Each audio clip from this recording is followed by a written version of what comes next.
अस्सलामुअलैकुम, डॉक्टर शुजात अली आपकी खिदमत पे हाज़िर है। उम्मीद है आप सब खैरियत से होंगे। सीमा हैदर केस के हवाले से जो झूठ हैं सीमा हैदर के, पाकिस्तान से जिस तरीके से वो चकमा दे के पहुंच गई इंडिया अपने 4 बच्चों समेत, उसी के कॉन्टेक्स्ट में बात करनी है। तो ये हो सकता है वॉइस नोट जो ग़ुलाम हैदर और डिजिटल मोहसिन ने अभी पब्लिश किए हैं वो पहले से लोगों के पास हों, लेकिन मेरी नज़र से पिछले 24 आवर्स में ही गुजरे। तो इसमें मैं जो बात करना चाह रहा था वो ये है कि सीमा हैदर ने पूरी प्लानिंग के साथ ये काम किया।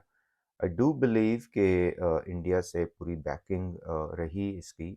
ये जो सचिन फैमिली है, हो सकता है हायर अप्स भी हों, हो सकता है इसमें कुछ और लीगल एडवाइज़र भी इनके हों। जो इस वॉइस नोट से पता चलता है वो यही है कि ये पहले बिल्कुल भी ये हिंदू धर्म का जो ड्रामा रचा रही है कि ये बहुत ही कोई कट्टर किस्म की वो बन गई है हिंदू, ऐसा नहीं था। इन्हीं वॉइस नोट्स में ये मौला अली अलैहिस्सलाम का नाम ले रही है।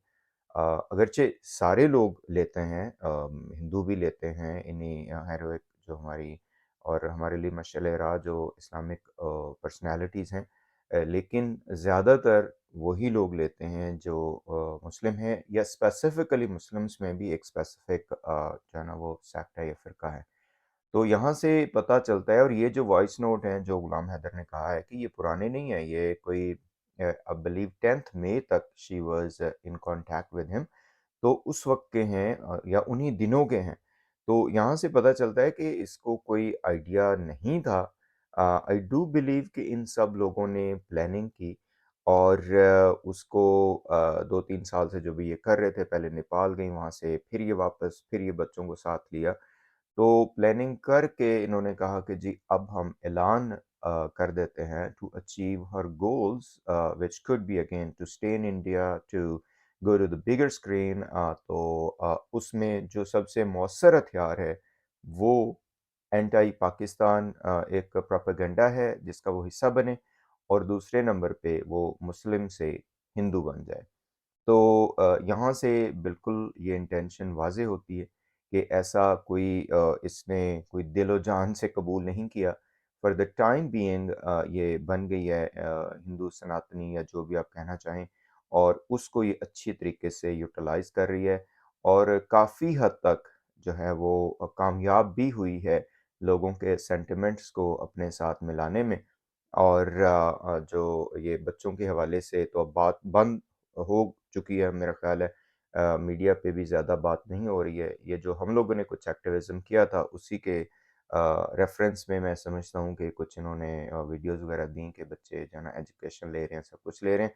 पर आई डू बिलीव कि ये एजुकेशन के हवाले से या ओवरऑल केयर के हवाले से काफ़ी मसाइल हैं बच्चों की उसकी सेफ्टी का। तो यहाँ से जो कॉन्टेक्स्ट है सारा वो आपकी समझ में आ जाना चाहिए कि this was a well planned move.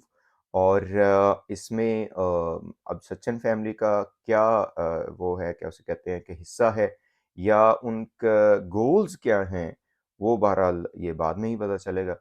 अभी तक तो ज़ाहिर है जो इंडियन अथॉरिटीज़ हैं उन्होंने मायूस किया है।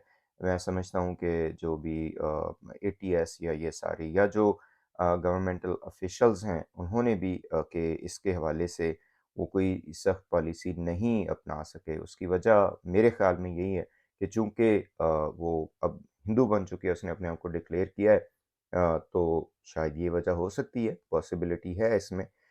ये साथ-साथ ड्रामा ये भी कि जी पाकिस्तान में मेरे लिए ख़तरा है, ये भी एक अच्छा मैं समझता हूँ कि हथियार है उसके हाथ में। लेकिन जो इम्पोर्टेंट चीज़ है वो वहाँ की जो लॉ एनफोर्समेंट एजेंसीज़ हैं और अदलिया है, उनके लिए है कि अपने लॉ को अपहोल्ड करें। ये जो इस तरीके से चक्कर दे के जाली कार्ड बनवा कर अपने कंट्री में आ गई है और फिर आके यहाँ पे ये ड्रामा हो रहा है, तो that is very much evident to everyone. लेकिन देखते हैं कि ये जो सीमा के झूठ हैं, सरासर मैं कहता हूँ कि एक प्लांटेड स्टोरी है। वो किस हद तक इसका कच्चा-चट्टा एजेंसीज़ खोलती हैं, अवाम को तो पता चल ही चुका है।